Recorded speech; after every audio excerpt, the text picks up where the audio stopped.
बिस्मिल्लाहिर्रहमानिर्रहीम। अस्सलाम वालेकुम नाज़रीन, मैं हूं डॉक्टर अली और आप देख रहे हैं मेरा फेसबुक और यूट्यूब चैनल। नाज़रीन, पाकिस्तान को एक बहुत बड़ी कामयाबी मिली है। भारत को एससीओ कॉन्फ्रेंस में एक ऐसा तमाचा पड़ा है कि वो इमेजिन नहीं कर सकते थे कि इस कदर उनको हजीमत का सामना करना पड़ेगा।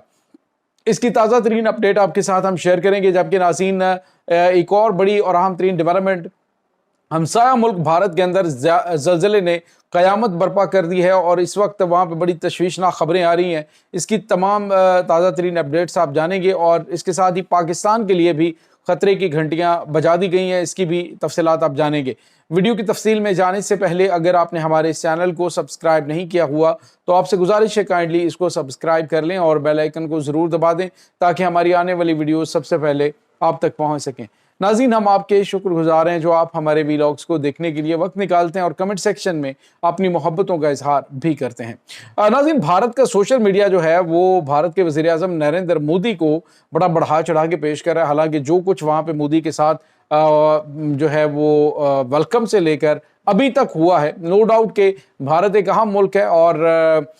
एससीओ कॉन्फ्रेंस के अंदर इतने सालों के बाद उसकी मौजूदगी कोई खुशी से नहीं बल्कि मजबूरी से, क्योंकि अमेरिका ने उसको किक आउट किया हुआ है। अब वो चाइना और उसके बाद रूस के करीब होने की कोशिश कर रहा है। अब इस सिलसिले में नरेंद्र मोदी चाइना के अंदर मौजूद, लेकिन नाज़रीन वहाँ पे जो ये चाह रहे थे वो बिल्कुल नहीं हुआ, बल्कि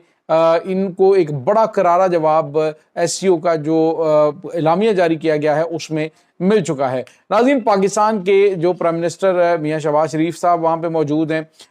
उन्होंने वहाँ पे तमाम के तमाम जो एससीओ का मेंबर हैं, जो ममालिक, उनके सरबराहान से मुलाकात भी की है मासवाए नरेंद्र मोदी के। और नाज़रीन, यहाँ पे आपको ये बताते चलें कि भारतीय जो मुजालिम इस वक्त ढाए जा रहे हैं भारत की जानिब से, जो पाकिस्तान के अंदर एक तो सैलाब जो गैर एलानिया तौर पे छोड़ा गया है, इसकी तबाहकारियाँ, और उसके बाद नाज़रीन जो बलूचिस्तान के अंदर इनकी जानिब से अरसा दराज से दहशत गर्दों को सपोर्ट किया जा रहा है, उस पर जो है वो एक बड़ी स्टेटमेंट जो है वो जारी की गई है। ये एक ऐसी स्टेटमेंट है, ये पाकिस्तान की बड़ी फतह है और भारत के लिए एक बहुत बड़ी शिकस्त है एक और आलमी प्लेटफॉर्म के ऊपर। नाज़रीन, भारत ये समझ रहा था कि वो जो BYC जैसी दहशत गर्दों को सपोर्ट करने वाले उनके सियासी विंग हैं, उनको सपोर्ट करके उनके पीछे खड़ा होके तो अपने मज़मूम मकासद को अमली जामा पहना लेगा। लेकिन नाज़रीन, एससीओ जो जारी की गई है, जो एलामिया जारी किया गया, उसके अंदर एक बड़ी स्टेटमेंट दी गई जिसमें कहा गया कि पाकिस्तान के अंदर जो मिसिंग पर्सन के मामले को सियासत या सियासी रंग देना ये इंतहाई गलत है। सबसे बड़ा मसला दहशत गर्दी है और उस इलामिये के अंदर पाकिस्तान की जो सबसे बड़ी कामयाबी है नाज़रीन, वो जो जाफर एक्सप्रेस के ऊपर होने वाला हमला और उसके बाद आर्मी पब्लिक स्कूल के बच्चों के ऊपर, वैन के ऊपर होने वाला जो हमला है, उसकी मजम्मत की गई और कहा गया कि ये वो दहशत गर्दाना कदम है कि जिनकी एससीओ जो शंघाई ताउन तंजीम के ममालिक हैं वो न सिर्फ मजम्मत करते हैं बल्कि इन दहशत गर्दों से आईनी हाथों से निमटने के हवाले से जो है वो उन्होंने पाकिस्तान की हमायत का ऐलान किया। तो नाज़रीन, ये बहुत बड़ी कामयाबी है क्योंकि BYC और उसके बाद BLA, BLF, ये तमाम दहशतगर्द जो विंग्स हैं उनकी मुकम्मल तौर पे सपोर्ट, उसकी रिक्रूटमेंट, उसकी फंडिंग वो भारत की जानिब से एलानिया तौर पे की जा रही है। और भारत को एससीओ के अंदर ये बड़ा झटका मिला है कि पाकिस्तान के मौक़िफ़ की हमायत की गई है और ये जो दहशतगर्द तंजीमें BYC है, BLA और BLF और उसके बाद फितना उल खारिज हैं, ये TTP के जो दहशतगर्द हैं, इनकी मजम्मत की गई और कहा गया कि पाकिस्तान दहशतगर्दी से नबर्दाज़मा है और जो सियासी रंग देने की कोशिश की जा रही है, यानी जो आए रोज़ आपको पता है इस्लामाबाद में स्पॉन्सर्ड लोग जो हैं उनको खड़ा कर दिया जाता है, जिसकी तफसीलात हम आपको बता चुके हैं कि इनमें से बेशतर वो हैं जिनको तस्वीरें पकड़ाई गई हैं, कोई बेवा बनाई गई, किसी का भाई, किसी का शौहर, किसी का कोई रिश्तेदार जो है वो मिसिंग पर्सन करार दिया गया। तो ये सारी की सारी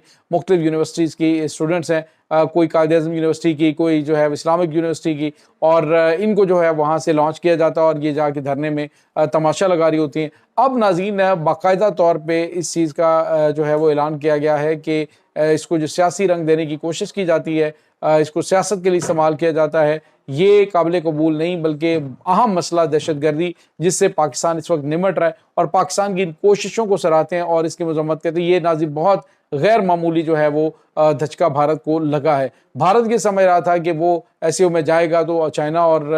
روس خوش ہو جائیں گے، تو انہوں نے ان کو اوقات دلائی۔ دوسری جانب لوگ تصویریں جاری کر رہے ہوتے ہیں، حالانکہ طریقہ کار یہ ہوتا ہے کہ جب آپ ایک عام روٹین کی گفتگو تو ہوتی نہیں ہے کہ ایک بندہ گزر رہا ہے، گفتگو کر رہے ہیں آپس میں، تو تیسرا بندہ، یہ سفارتی آداب کے خلاف ہوتا ہے کہ وہ اس میں گھس جائے۔ تو اب جو ہے وہ ناظرین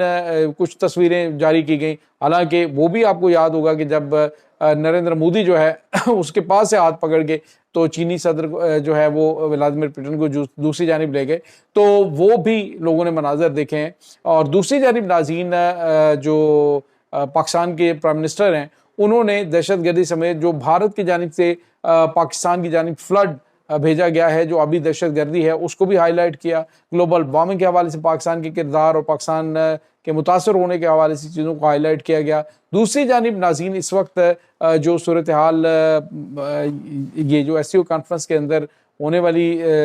پازیٹیو چیزیں ہیں، وہ پاکستان کے لیے بڑی زبردست ہیں، اور بھارت نو ڈاؤٹ کہ اس میں عرصہ دراز کے بعد جب داخل ہوا ہے تو اس نے امریکہ کا جو بلاک ہے اس سے نکلنے کا اعلان کیا ہے باقاعدہ طور پہ، اور چائنیز اور رشین بلاک کی جانب بڑھنے کا اعلان کیا۔ اب کہا یہ جا رہا ہے جی کہ ہم دشمن نہیں بلکہ دوست ہیں، تو یہ بڑی اچھی بات ہے کہ خطے کے اندر جو ہے وہ امن ہونا چاہیے۔ اب جو بھارت کی دم کے اوپر امریکہ کی جانب سے ہاتھ پھیرا جا رہا تھا، اب یقینی طور پہ شاید بھارت کو بھی یہ سمجھ آ گئی ہو، لیکن کہتے ہیں کہ اس کے اوپر بہت زیادہ ٹرسٹ نہیں کیا جا سکتا، کیونکہ یہ جیسے ہی اس کو تھوڑا سا ہوش آئے گا تو یہ پر ہی کاٹنے کی ہمیشہ کوشش کرے گا،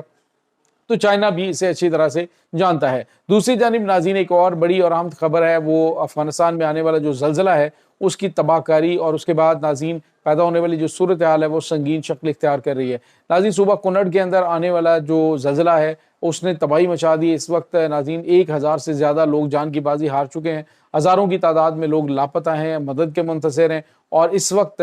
2000 سے زیادہ لوگ شدید زخمی ہیں، اور لاپتہ بھی سینکڑوں کی تعداد میں افراد ہیں۔ اس وقت وہاں پہ ایمرجنسی نافذ ہے، لوگوں کی مدد کرنے کی حتی الوسع کوشش کی جا رہی ہے۔ جو یو این ایڈ پروگرام ہے ان کے تحت بھی متاثرہ علاقوں میں اس وقت امدادی ٹیمیں کام کر رہی ہیں۔ ناظرین کو ہندو کش میں جو ہے اس کا مرکز تھا، اور 6 کلومیٹر گہرائی کے اندر آنے والا یہ 6.2 شدت کا زلزلہ، اس کے بعد 4.2، 5.5، 5.2، 5.3 شدت کے 5 جو ہے وہ جھٹکے آ چکے ہیں۔ اور ناظرین اس کے ساتھ ہی پاکستان میں بھی آیا ہے، انڈیا کے اندر بھی آیا ہے،